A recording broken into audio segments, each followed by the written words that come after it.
Ça, c'est pour qui là? C'est pour, Alors l'autorimus, il est acheté donc en Italie auprès d'une société qui est experte et qui garantit évidemment l'origine du prédateur naturel du cynips.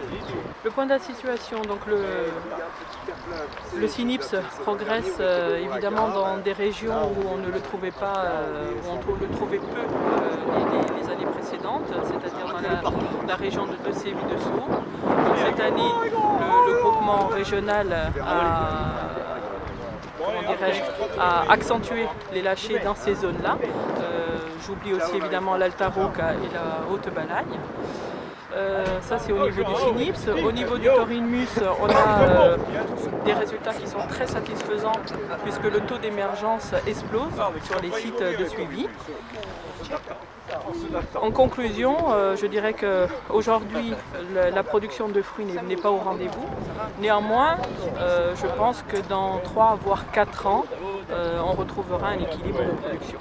Alors le coût, évidemment, il a extrêmement baissé par rapport aux premiers achats réalisés en 2014.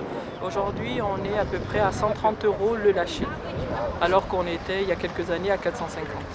Vous avez des concours financiers qui vous permettent de... Oui, cette année, nous avons la participation donc de l'ODARC qui nous finance à hauteur de 80% du montant total.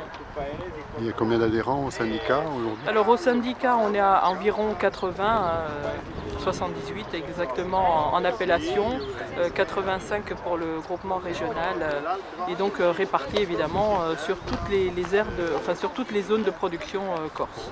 Ils sont beaucoup à être affectés par le cynips? Aujourd'hui tous. Aujourd'hui tous, avec évidemment des pourcentages d'infestation